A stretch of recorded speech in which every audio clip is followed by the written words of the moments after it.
Good morning friends. आज के current affairs कुछ इस प्रकार हैं। हाल ही में किन दो राज्यों के बीच सीमा विवाद चला है? उत्तर है असम और मिजोरम।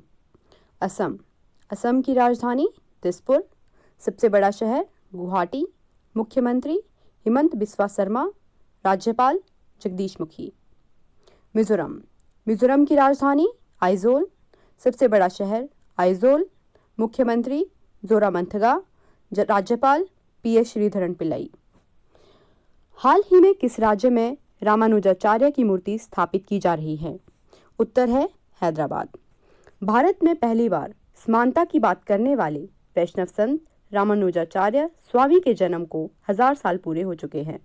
हैदराबाद में रामानुजाचार्य का एक भव्य मंदिर बनाया जा रहा है। मंदिर की कुल लागत 1000 करोड़ से ज्यादा है। मंदिर की खासियत यह है कि यहाँ रामानुजाचार्य की 2 मूर्तियां होगी और दोनों ही खास होगी। पहली मूर्ति अष्टधातु की 216 फीट ऊंची है, जो स्थापित की जा चुकी है। इसे स्टैच्यू ऑफ इक्वालिटी नाम दिया गया है। दूसरी प्रतिमा मंदिर के गर्भगृह में रखी जाएगी, जो 120 किलो सोने से बनी होगी। तीसरा प्रश्न है, हाल ही में किस देश ने अपनी राजधानी बदलने का ऐलान किया है? उत्तर है इंडोनेशिया। इंडोनेशिया की संसद ने देश की राजधानी को जकार्ता से नुसंतरा स्थानांतरित करने के लिए एक कानून पारित किया है। इंडोनेशिया के नेता सालों से जकार्ता से राजधानी हटाने की कोशिश में जुटे हुए थे, लेकिन इंडोनेशिया राजधानी को जकार्ता से नहीं हटाया गया था। अगस्त 2019 में इंडोनेशिया के राष्ट्रपति जोको विडोडो ने पहली बार घोषणा की थी कि राजधानी जकार्ता से स्थानांतरित की जाएगी, लेकिन कोरोना वायरस महामारी के कारण इस कदम में देरी हुई है। रिपोर्ट्स के मुताबिक राजधानी की शुरुआती स्थानांतरण 2022 और 2024 के बीच शुरू की जाएगी। इस सबसे महत्वपूर्ण बात यह है कि जकार्ता में जलवायु परिवर्तन के कारण यह निर्णय लिया गया है। चौथा प्रश्न है, किसे थल सेना उप प्रमुख के रूप में नियुक्त किया गया है? उत्तर है लेफ्टिनेंट जनरल मनोज पांडे। सरकार ने लेफ्टिनेंट जनरल मनोज पांडे को अगले सेना उप प्रमुख के रूप में नियुक्त करने की मंजूरी दी है। Lieutenant general Manoj Pande lieutenant general CP Mohanty की जगह लेंगे, जो 31 जनवरी को सेवानिवृत्त होने वाले हैं। लेफ्टिनेंट जनरल मनोज पांडे को दिसंबर 1982 में कोर ऑफ इंजीनियर्स में कमीशन किया गया था। उन्होंने ऑपरेशन विजय और ऑपरेशन पराक्रम में हिस्सा लिया है। उन्होंने इथियोपिया और इरिट्रिया में संयुक्त मिशन में मुख्य अभियंता के रूप में भी कार्य किया।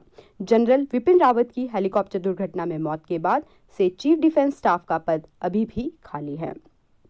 पांचवा प्रश्न है, 2022 की पहली ब्रिक शेर्पा बैठक कहाँ हुई? तो इसका उत्तर है चीन में। चीनी अध्यक्षता में 2022 की पहली ब्रिक्स शेर्पा बैठक 18-19 जनवरी को हुई। सदस्य ने 2021 में ब्रिक्स की अध्यक्षता के लिए भारत को धन्यवाद दिया और नेताओं ने वर्ष के लिए कार्यक्रमों और प्राथमिकताओं पर चर्चा की। संजय भट्टाचार्य भारत के वर्तमान ब्रिक्स शेर्पा हैं। ब्रिक्स 5 प्रमुख उभरती अर्थव्यवस्थाओं ब्राजील, रूस, भारत, चीन और दक्षिण अफ्रीका का एक समूह है। 1 जनवरी को चीन ने आधिकारिक तौर पर ब्रिक्स की अध्यक्षता संभाली और वह जून 2022 में 14वें ब्रिक्स शिखर सम्मेलन की मेजबानी करेगा। व्यावसायिक शिक्षा और उच्च शिक्षा से जोड़ने के लिए कौशल मंत्रालय ने किसके साथ समझौता ज्ञापन पर हस्ताक्षर किए? इसका उत्तर है इग्नू।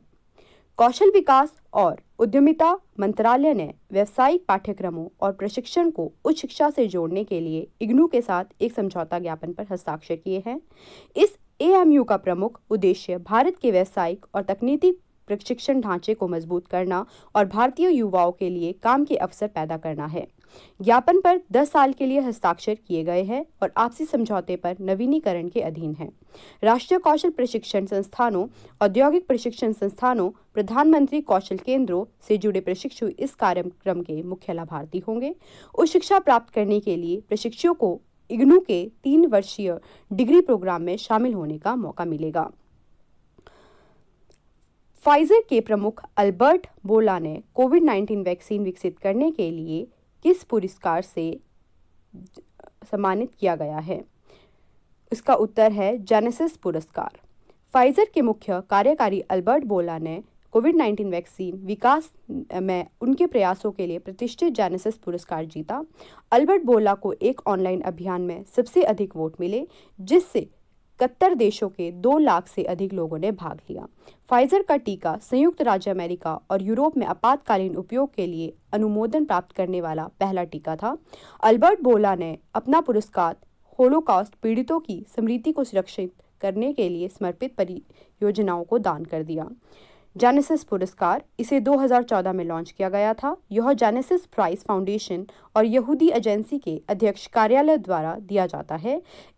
इसे फाउंडेशन द्वारा स्थापित $100 मिलियन की बंदोबस्ती द्वारा वित्त पोषित किया जाता है। यह आमतौर पर जून में यरूशलेम में प्रदान किया जाता है। धन्यवाद।